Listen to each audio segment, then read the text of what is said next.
I said, man, that's enough. He says, no more. I said, man, I feel like you're targeting us. He said, take him off the flight. He is not flying today. He is threatening me. I don't think I'll ever go to Greece again. We had all of our paperwork right. We had our passports, we had our vaccinations, we had our QR codes, we had our visas, we had everything in place. We'd done everything they asked us to do, and yet we were standing in the Athens airport. I was about to go to jail. I'd just been kicked off of a flight, and this man with an unchecked ego and this little pen top was about to ruin our entire trip. Welcome to episode 2 of the Green Book. So let's get into it. We were on a trip around the world to celebrate the completion of my PhD, to celebrate the completion of my children's homeschooling journey. We'd homeschooled them from kindergarten through middle school, and we were about to put them back in public school. And so we're traveling through Europe, all through Portugal and Spain and France and Prague and Germany and Italy. Man, love Italy, love Italy. And then we went to Greece. We looked at Socrates' cell and through Athens, went to Santorini, explored all of the ruins, took all of the pictures, and really enjoyed being able to expose our children to history where it happened. And then we were heading to Nairobi, Kenya, but we had to go back through Athens to do that. And man, like, it was just so unfortunate what happened. So like I said, my wife is the master travel planner. She had all of our documents in place, visas, passports, QR codes, everything. To the point, she's so prepared that when she's checking in Athens, the woman at the check-in counter is impressed by my wife's preparation. She's just complimenting my wife on being so prepared. And she tags our bags and tells us to go. I'm sorry. While my wife is checking in, these two women, these Greek women, come walking by to check in on the counter next to us, and there's plenty of space to check in next to us without touching us or touching my wife. But for whatever reason, they just decide they're going to stand with their backs and their legs touching my wife. And they're just like leaning their stuff on my wife. And so I just stepped in and kindly asked them, maybe they weren't aware, maybe they didn't see it. Yep, excuse me, would you mind just sliding over a little bit? You're touching my wife. They move over a little begrudgingly, but whatever. Situation resolved. No one got disrespectful. Just asked her, don't touch my, there's no need for you to be leaning on my wife. Apparently there's two guys behind us who are just watching us. And mind you, my children and I were waiting behind my wife. Normally we're just talking, smiling, and joking around, enjoying just being together, enjoying this trip that we're on, and just being patient for mom to do the check-in thing. But these two guys seem to have a problem with our joy, have a problem with me asking these women not to touch my wife. So they come over, and you can see it in his face, the little one. His name is Andreas. And he has this look on his face. Black people, you know this look. It's the look that they have when they're trying to instigate an altercation.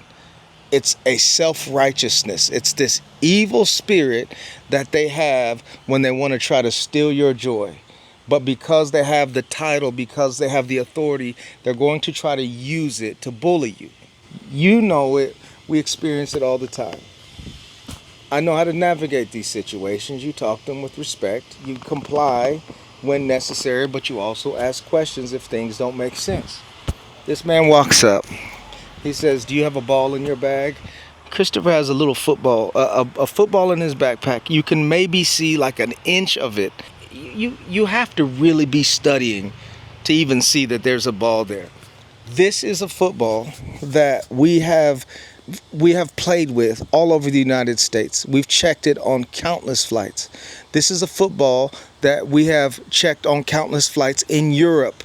This is a football that we play catch with, that we bond with, that we make memories with, that we make friends with. We're playing catch and we include other people in the area, and this is how we bond and we make connections in new cultures.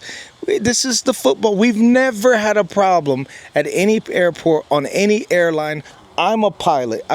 This man says, "Can I see your ball?" So my son pulls the ball out. He touches it. This man, Andreas, touches it. He says, "This ball could explode." Explode? Yes, we need to take the air out of it. I said, "Well, the woman who checked us in, she says, oh no, they're fine. They're good. They're ready to." He says, "No, this ball could explode and we need to take the air out of it." I'm like, all right, in my brain, it's just a football. We don't have a needle to put air back into it, but don't want to make this football bigger than it needs to be. This man says, "So take air out of it." I said, "We don't have a needle. We don't know. We don't have anything." He says, "I'll be right back." He comes back with the top of a pen, like a big pen with the fat top, with the little pointy part. He tries to stuff it into our football. It's too big. It doesn't fit. He says, "I'll be right back." He goes to one of the women at the check-in counter, asks her for a bobby pin, takes her bobby pin out of her hair, and he comes and he hands it to my older son. He says, "Use this." I'm looking at him confused. I said, do you do this all the time?" "Yes, I do it all the time." I said, "Well, if you do it all the time, why don't you have like a pin or something to let air out of the ball?" And I said, "And when you take the air out, how are we going to put it back in?" He says, "I don't know. It's not my problem." I said, "Okay, I see where this is going." He says, "Take the air out." I'm like, so my son is slowly deflating the ball, and it's just letting out just unnecessary amounts of air. I said, "Okay, that's enough." He says, "No more." I said, "Man, that's enough." He says, "No more." I said, "Man, I feel like you're targeting us. I don't think you do this for everybody." "That's it." He said, "That's it." He yells to the woman at the counter, "Take him off the flight. He is not flying today. He is threatening me." Oh, man. I said, "Man, stop it. I did not threaten you. You are not flying today, sir. You are threatening me." And it was ridiculous. Like, it was absolutely ridiculous, man. My wife is like, "No." My children are like, "No." I'm like, bro, I can't believe this. I can't believe this. "No, you're threatening me. You can't." Bro, I did not threaten this man. If I threatened this man, he would have known I was threatening him. I was looking at him in disbelief that he was taking air out of my kid's ball. Anyways, I said, "Look, can I talk to you man to man over here privately?" And by now his friend is standing there. His friend looks embarrassed. His friend looks like he has plenty of sense. His friend who's standing there looks like he can't even believe that his friend Andreas is behaving in the way that he's behaving. We walk over to the side. I said, "Look, man to man," I said, "my family and I are on a family trip. We've been having a wonderful time. Qatar Airlines is one of our favorite airlines. This is a ball we have used to make memories all over the world. This is a ball that that brings us together. This is a ball we use to bond. And by you taking the air out of this ball, you're taking away the thing that we use to connect as a family. This ball is important to us. So, sir, I don't know what's going on, but I ask that you please don't remove me from this flight over this situation. I did not threaten you. I did not threaten you. And so for you to even say that, man, is not even fair." He and his friend consult for a second in their own language. I don't know what they're saying. He says, "Okay." The friend then walks me back and says, "You're good."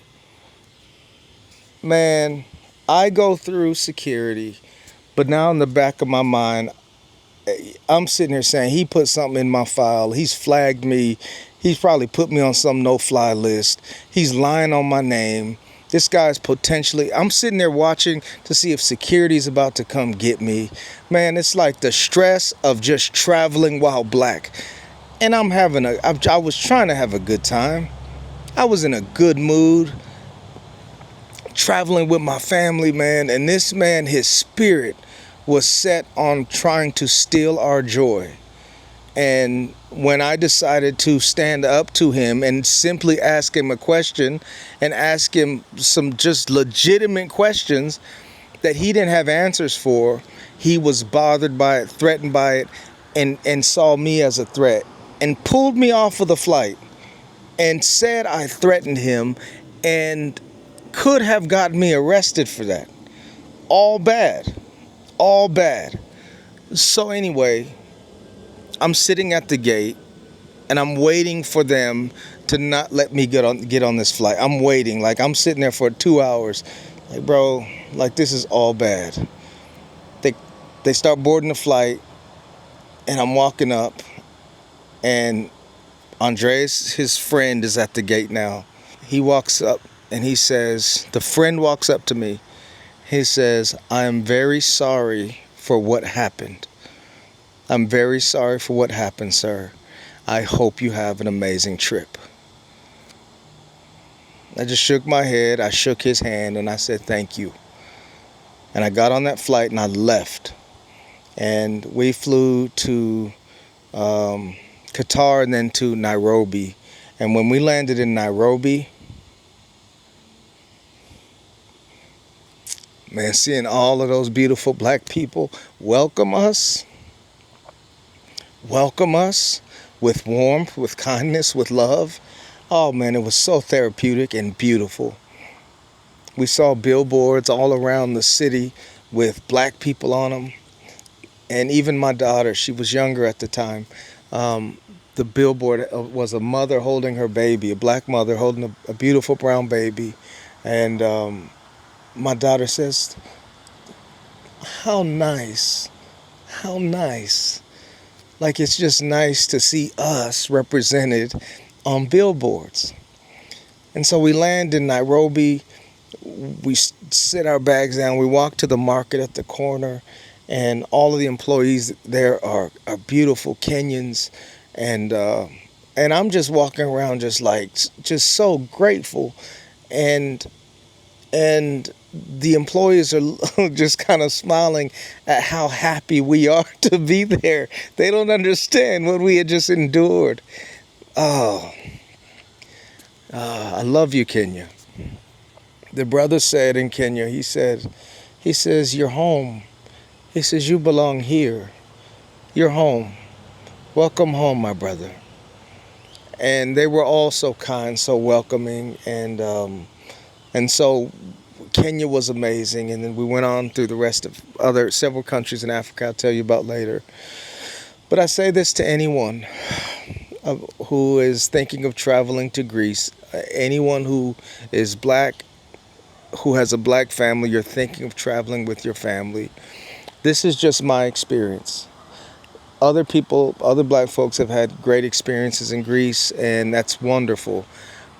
But I'm sharing my experience, and I ask those of you who have not had my experience to not discount it because you didn't have my experience. One of the worst things you can do is try to tell someone who went through something that you know better than they do what they actually experienced. That's the worst. That's the worst. So anyway, black people, Greece has wonderful history, archaeological sites, the food, the sunsets, gorgeous. Everywhere you go, you're safe for the most part. People will greet you who in the shops. It's what I call the purchase smile. People will smile at you and be kind to you when they're trying to get your money.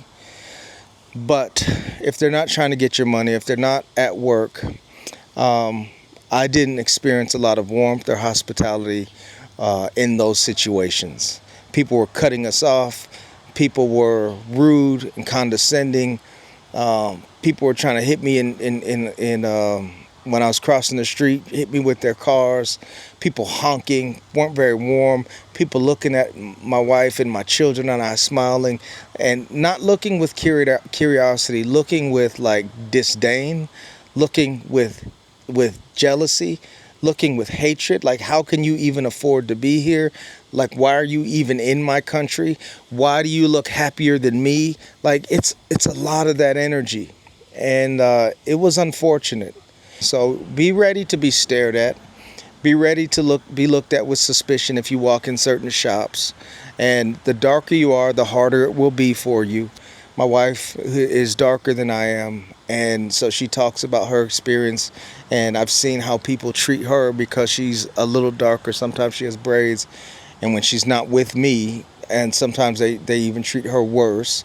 You can go and you'll be safe, but just go with an awareness that, from my experience, they're not too happy that we're there. But that doesn't mean you shouldn't be able to experience it and make the most of it.